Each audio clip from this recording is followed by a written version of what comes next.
2021년 새해 국민의 생명과 안전을 책임지는 소방청이 화재 경보기 2580 프로젝트를 시작합니다. 오는 2025년까지 화재 경보기 설치율 80%를 달성하는 계획입니다. 수많은 생명을 위협하는 주택 화재, 빠른 인지가 피해를 최소화하기 때문입니다. 소방청은 또 급속히 진행되는 고령화에 대응해서 노인 안전 서비스도 확대하기로 했습니다. 재난에 더욱 취약하고 응급 상황도 더 많이 겪게 될 초고령 사회, 소방청이 국민 안전을 위해서 선제적인 대비에 나선 거죠. 한편으로는 구조 능력의 한계를 넘어설 방안도 준비하고 있습니다. 소방 헬기의 통합 관리, 응급처치 범위의 확대, 또 새로운 기술의 활용 등 소방청은 구조 시스템의 발전에도 가속을 붙일 계획입니다. 자, 이런 내용을 담은 2021년 한 해 소방청의 새로운 업무 계획을 소방정책의 수장에게 들어보겠습니다.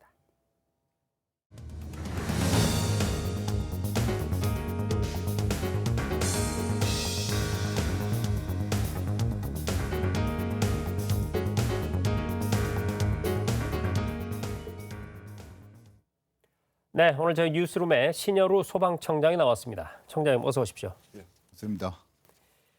자, 코로나19로 어려운 시기에 최전선에서 또 재난과 대응하고 있는 소방청도 그 어느 때보다 작년 한 해 치열한 해였을 것 같습니다. 올해는 이제 곧 백신 접종이라는 새로운 국면이 시작되는데 말이죠. 소방청도 이 접종 상황을 대비하고 계신 거죠? 네, 그렇습니다. 전 국민의 무료 백신 접종과 관련하여 정부는 가용 행정력을 총동원해서 백신 도착을 시작으로 보관과 접종, 사후 관리 등을 종합적으로 관리하고 있습니다. 이에 우리 소방도 국민들의 안전한 백신 접종을 위해서 인력과 장비를 동원하여 최대한 지원할 계획입니다. 그렇군요. 그러면 이 소방 분야에서는 주로 어떤 쪽을 지원하게 되는지 궁금하네요. 네, 백신 생산시설과 보관시설을 대상으로 화재 안전 점검과 순찰 등을 강화해서 만약에 생길 수 있는 위기 사항에 철저한 대비를 할 것입니다. 그리고 전국에서 운영될 접종센터 250여 곳에 구급차와 간호사 2명을 포함하여 구급대원 4명을 파견할 계획입니다. 이 파견된 구급대원들은 백신 접종을 지원하고 그 과정에서 만약에 생길 수 있는 이상 반응 환자를 신속히 응급처치하고 병원으로 이송하는 임무를 담당할 예정입니다. 네, 백신 접종의 성공적인 시행을 위해서 소방청도 참 할 일이 많네요. 이렇게 국민 안전을 책임지는 소방청이 그러면 올해는 어떤 계획들을 갖고 계신지 하나하나 살펴보겠습니다. 자, 주택 화재가 올겨울도 참 잦은 것 같습니다. 소방청 입장에서는 이 화재로 인한 인명피해, 재산피해 어떻게 줄일까 고민이 참 많으실 것 같아요. 네, 그렇습니다. 사람을 살리는 게 저희 소방에서 가장 중요한 문제입니다. 최근 통계를 보면은 주택에서 발생하는 화재가 전체 화재의 한 25% 정도 되고 있습니다. 네. 하지만은 사망자는 주택에서 절반 이상을 차지하고 있습니다.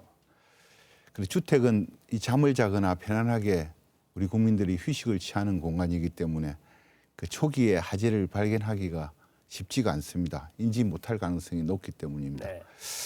특히 또 노인이나 어린이들은 더욱 취약할 수밖에 없습니다. 그렇기 때문에 저희들은 화재 초기에 경보음을 울려서 국민들이 대피할 수 있도록 하기 위해서 저희들도 노력하고 있습니다만은 최근 사례를 보면은 미국의 경우에는 1977년도에 관련 규정을 마련했었습니다.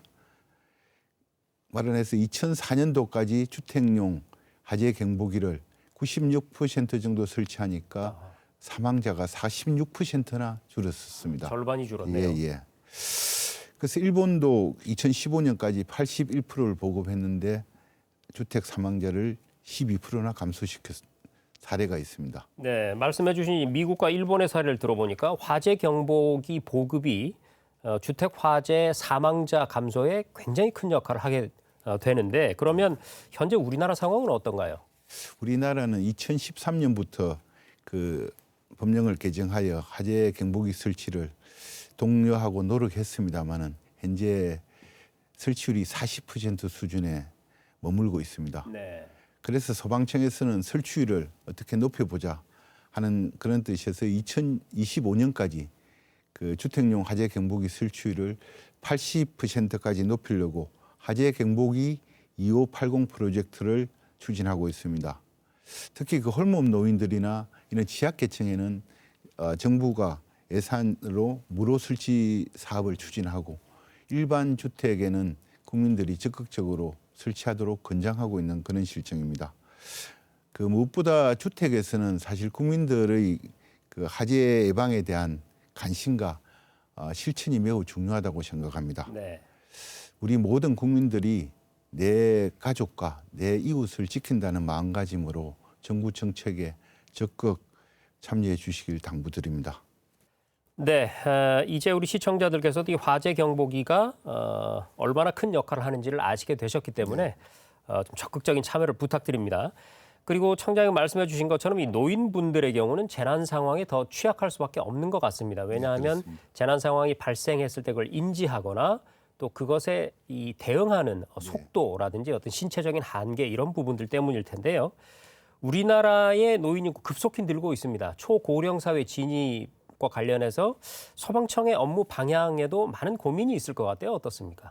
네, 그렇습니다. 우리나라 고령화 속도가 세계에서 그 가장 빠른 수준이라고 합니다.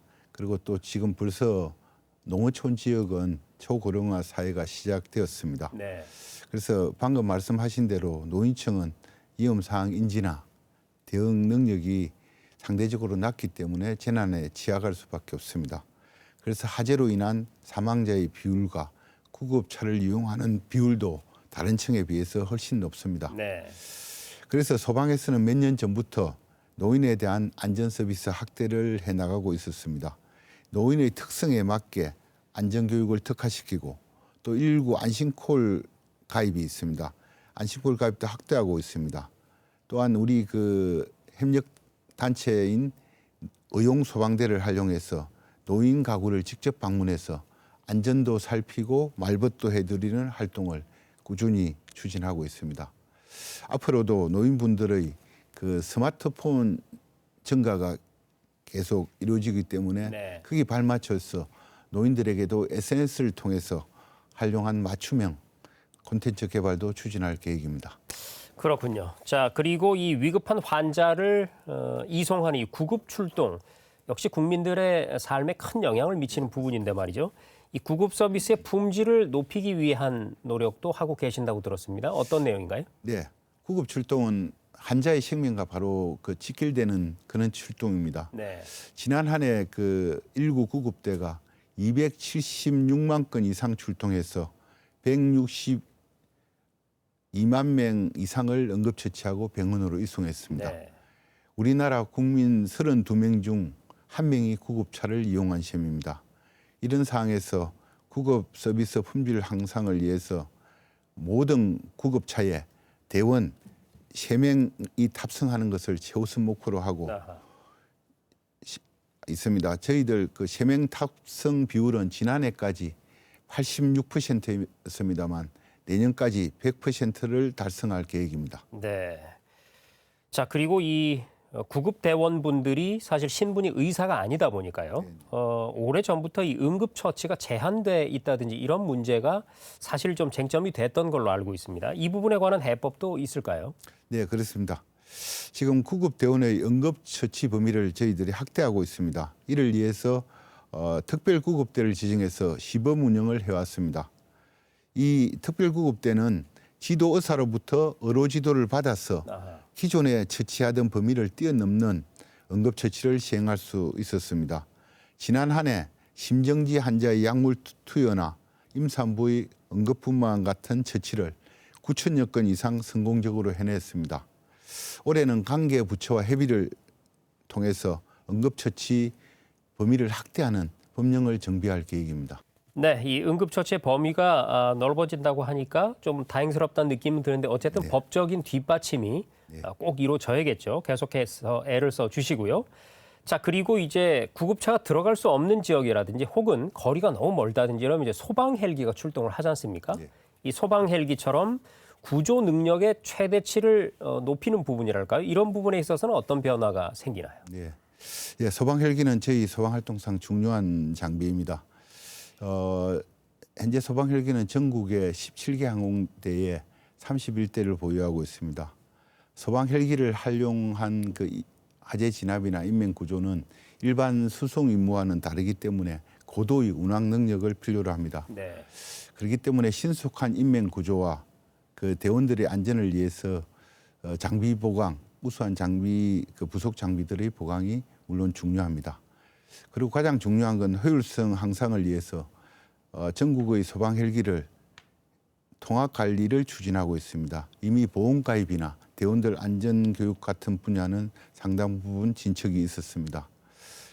그 실제 화재 진압 현장이나 구조 현장에서는 여러 대의 헬기가 동시에 출동하기 때문에 공중에서 지휘나 조정이 원활해야 합니다.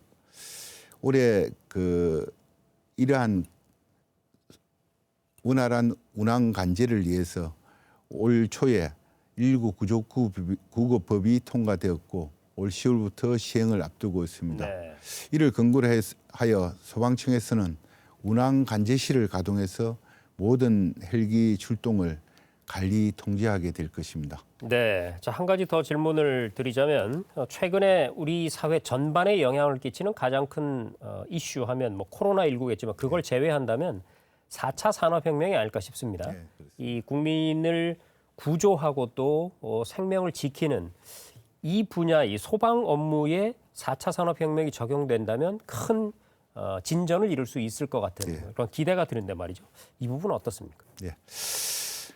네, 저희 그 소방에서는 그 연간 수십만 건씩 그 생산되는 소방 활동 데이터가 있습니다. 이를 분석해서 재난 예방 정책에도 활용하고 또 그 장기적으로는 빅데이터 팀에서 분석된 정보를 앞에서 말씀드린 평상시 재난 예방 대책 활용뿐만이 아니고 현장에서 활동하는 대원들에게 실시간으로 전달 제공해서 화재 대응 활동에도 활용할 계획입니다. 특히 화재 위험이 높은 시기와 장소를 빅데이터를 기반으로 그 선별함으로써 사전 예방에 집중할 수 있을 것으로 기대하고 있습니다. 네, 정부에서 역점을 두고 추진하는 이 데이터 댐 관련 사업과도 긴밀히 연관이 될 수가 있겠네요. 예, 그렇습니다. 자, 그렇게 해서 어느 지역의 화재가 어떤 시기에 빈번하게 나더라라는 데이터를 미리 분석해서 선제적으로 대응한다는 말씀이시죠. 자, 그리고 드론 같은 경우는 요즘 사회 각 분야에서 활발하게 활용이 되고 있습니다. 이 소방 현장에서는 어디까지 왔나요? 예, 그 화재나 재난 현장의 사각지대나 사람이 접근하기 곤란한 그 공간적 제약에서 자유롭게 드론을 활용하면은 사람이 할 수 없는 많은 도움을 받을 수 있습니다. 네. 실제로 지난 해에 수해 현장에서 길이 끊어진 마을에 드론이 응급약품을 전달해서 화재가 되기도 했습니다. 그리고 그 수상이나 산악 지역, 고층 건물 등에서의 그 탐색, 정보 취득이나 이용 감시 기능은 우리 그 소방관들의 100명분의 그 역할을 한다고 보고되어 있습니다. 네. 제가 본부장으로 근무했던 서울소방의 경우에도 지난 5년간 400건이 될 정도로 재난 현장에서 활동한 건수가 400건이 될 정도로 상용화 단계에 접어들었습니다. 앞으로 4, 5년 뒤에는 그 유인 드론이 개발되어서 직접 화재 진압이나 고층 건물 인명 구조까지 할 정도로 활용 범위가 확대될 것으로 봅니다. 네. 드론의 활약 참 기대가 되고요. 그리고 지금은 이 소방대원들께서 들어가기 힘든 너무 위험하다든지 혹은 아예 그 통로가 확보가 안 됐다든지 이런 곳은 로봇을 활용하는 경우도 있지 않습니까? 어떻습니까? 네, 그렇습니다. 로봇 연구가 우리나라나 외국이나 지금 활발하게 진행되고 있습니다. 그 2011년 일본 후쿠시마에 그 원전 사고가 있었지 않습니까? 네. 그때 고준위 방사선이 누출돼서 사실 소방대원뿐만이 아니고 모든 사람이 건물 내부에 못 들어갔습니다. 그때 로봇이 들어가서 내부 상황을 살피고 조치를 한 사례가 있습니다. 그렇죠. 이는 그 위험한 곳이나 매몰 현장, 붕괴 지역, 지하 공동구 같은 소방대원의 활동이 곤란한 곳에 그 로봇 활용은 매우 유용합니다. 우리 소방에서는 앞으로 재난 현장의 로봇 활용도를 높이기 위해서 기업과 대학이나 그리고 연구기관과 유기적인 협력을 해나갈 방침입니다. 네. 잘 알겠습니다. 그리고 우리가 또 중요하게 짚고 넘어가야 할 문제가 있죠. 이 위험한 현장에서 구조 활동을 하다 보니까 사실 소방대원들 스스로가 굉장한 위험에 늘 노출이 돼 있지 않습니까? 예, 예. 얼마 전에 어떤 행사에서 대통령께서 살아서 돌아오라라고 명령하는 것도 들었는데 말이죠. 이 현장 대원들의 사고를 좀 줄이는 방법 없을까요?